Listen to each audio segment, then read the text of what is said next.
ഒരു അഴിമതി ആരോപണം ഉന്നയിച്ചു, എഴുതി തന്നിട്ട് ഇവിടെ കേട്ടു.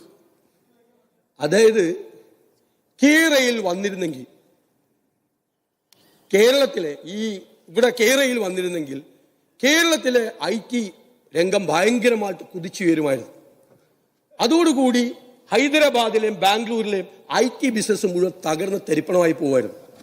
കേരളത്തിൽ നിന്ന് ഒരാളെ പോലെ അവർക്ക് ജോലിക്ക് കിട്ടൂലായിരുന്നു. 25 ലക്ഷം പേര് കേരളത്തിൽ തന്നെ ജോലി ചെയ്താണ്. ഇതെല്ലാം മനസ്സിലാക്കിയ IT കമ്പനിക്കാർ ഇങ്ങനെ പ്ലാൻ ചെയ്തു. ഇത് അപകടമാണല്ലോ. കുറച്ച് വർഷങ്ങൾക്ക് ശേഷം 2045 50 പറഞ്ഞത്, 50 ആകുമ്പോഴേക്കും നമ്മുടെ കമ്പനിയൊക്കെ പൂട്ടിപ്പോവല്ലോ. അങ്ങനെ അവർ പ്രതിപക്ഷ നേതാവിനെ പിടിച്ചു. പ്രതിപക്ഷ നേതാവിന് 150 കോടി രൂപ കൊടുത്തു. അത് ഫ്രീസ് ചെയ്ത ഒരു മത്സ്യ ലോറിയിൽ ചാവക്കാട് എത്തിച്ചു. അവിടെ നിന്ന് ആംബുലൻസിൽ കൊണ്ടുപോയി. പിന്നെ വീണ്ടും തിരിച്ച് ബാംഗ്ലൂരിൽ ഡെപ്പോസിറ്റ് ചെയ്യുന്നവർ അത് ഏത് വഴിക്കാ പോയെന്ന് പറഞ്ഞില്ല. വീണ്ടും തിരിച്ച് ചാവക്കാട് കൊണ്ടുവന്നിട്ട് ആംബുലൻസിൽ കൊണ്ടുവന്ന സാധനം വീണ്ടും ഞാൻ ബാംഗ്ലൂരിൽ കൊണ്ടുപോയി ഡെപ്പോസിറ്റ് ചെയ്ത് ഞാൻ മാസം 3 പ്രാവശ്യം ബാംഗ്ലൂരിൽ പോകുന്നുണ്ട്. സാർ, ഞാൻ ചിരിക്കണോ അല്ലെ നിങ്ങളെ ഓർത്ത് കരയണോ? നിങ്ങളുടെ ഗതികേടെ ഓർത്തിട്ട് കരയണോ?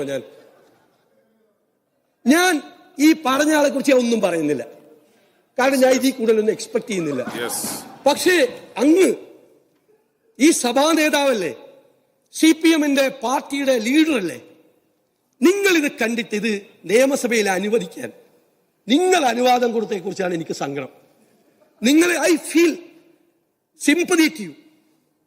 നിങ്ങളോട് എനിക്ക് സഹതാപം തോന്നുന്നു, മുഖ്യമന്ത്രിയോട്.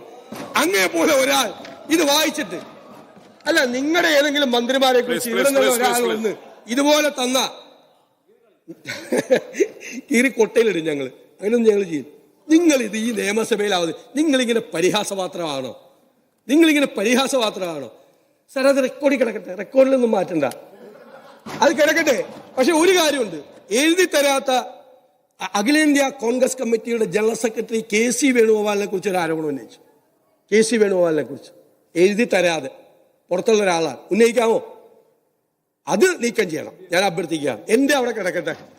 വരാനിരിക്കുന്ന ആളുകൾക്കൊക്കെ ഇതുപോലെയും ചില ആളുകളൊക്കെ ഈ നിയമസഭയിൽ ഉണ്ടായിരുന്നു, ഇങ്ങനത്തെ ആളുകളൊക്കെ ഉണ്ടായിരുന്നു എന്ന് വരാനിരിക്കുന്ന തലമുറ അറിയട്ടെ. അല്ല ഞാൻ എന്തും മറുപടിയാണ് അതിൻ്റെ അകത്ത് പറയണത്. ഞാൻ പറഞ്ഞില്ല, എനിക്ക് ചിരിക്കാനും തോന്നുന്നുണ്ട്, കരയാൻ രണ്ടും തോന്നുന്നുണ്ട് ഒരേ സമയത്ത്. അത് വിട്.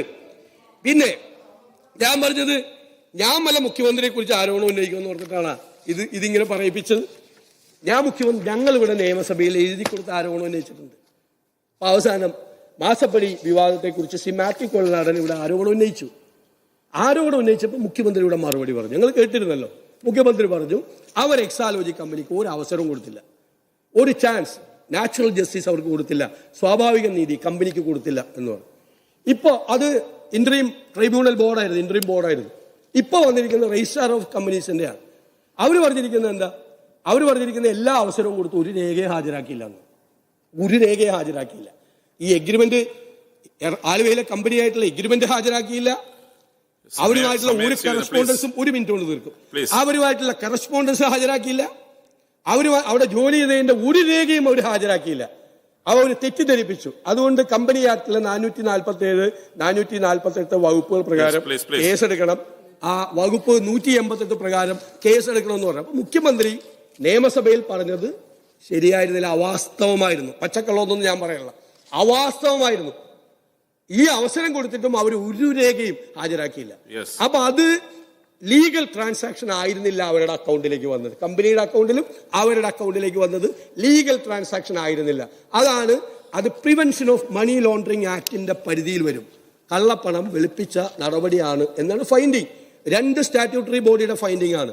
ഒന്ന്, ഇൻകം ടാക്സ് ആക്ട് പ്രകാരം രൂപീകൃതമായ ട്രൈബ്യൂണലിലെ പ്ലീസ് അങ്ങ് ഇത്ര അസ്വസ്ഥനാവല്ലേ, ഇതൊക്കെ ഇവിടെ സാധാരണയല്ലേ. ഞാനൊരു കാര്യം കംപ്ലീറ്റ് ചെയ്തോട്ടെ, അത് കഴിഞ്ഞാൽ അവസാനിപ്പിക്കുക. അപ്പോൾ ഒരു സ്റ്റാറ്റ്യൂട്ടറി ബോഡി. രണ്ടാമത്തെ രജിസ്ട്രാർ ഓഫ് കമ്പനീസ്, അതും ഒരു സ്റ്റാറ്റ്യൂട്ടറി ബോഡി. 2 സ്റ്റാറ്റ്യൂട്ടറി ബോഡിയുടെ ഫൈൻഡിംഗ് ആണ് ഇതുള്ളത്.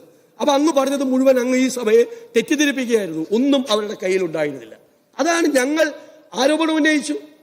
ഞങ്ങൾ ക്യാമറയിൽ ആരോപണം ഉന്നയിച്ചു, ഞങ്ങൾ ഫോണിൽ ആരോപണം ഉന്നയിച്ചു, ഞങ്ങൾ മെഡിക്കൽ സർവീസസ് കോർപ്പറേഷനിൽ ആരോപണം ഉന്നയിച്ചു, ഈ വിഷയത്തിൽ ആരോപണം ഉന്നയിച്ചു.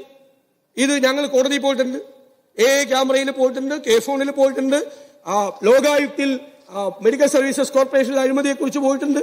അത് പോവും. ഞങ്ങൾ ഇവിടെ നിന്ന് നിങ്ങൾ നീതി ചെയ്തില്ലെങ്കിൽ ഞങ്ങൾ നീതി നേടി കോടതി പോവും.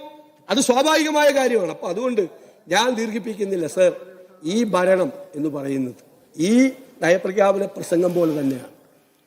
കേരളത്തിലെ ജനങ്ങളെ മുഴുവൻ ദുരിതത്തിലേക്ക് മാറ്റി അവർക്ക് ജീവിക്കാൻ കഴിയാത്ത ഒരവസ്ഥയുണ്ടാക്കി അഴിമതിയും ധൂർത്തും ധിക്കാരവും അടിച്ചമർത്തലും പോലീസിനെ ഉപകരണമാക്കി മാറ്റി ഗുണ്ടകളെ കൊണ്ടുവന്ന് പ്രതിപക്ഷ ശബ്ദങ്ങളെ ഇല്ലാതാക്കാൻ ശ്രമിക്കുന്ന മുഖ്യമന്ത്രിയാണ്. മുഖ്യമന്ത്രിയുടെ നേതൃത്വത്തിൽ നടക്കുന്ന ഈ ഭരണം കേരളത്തെ എവിടെ കൊണ്ടുവന്ന് എത്തിക്കും അത് ഞങ്ങൾ കേരളത്തിലെ ജനങ്ങളോട് പറയുന്ന ഒരു സംശയമില്ല. സാർ, ഞാൻ എന്റെ വാക്കുകൾ നിർത്തും.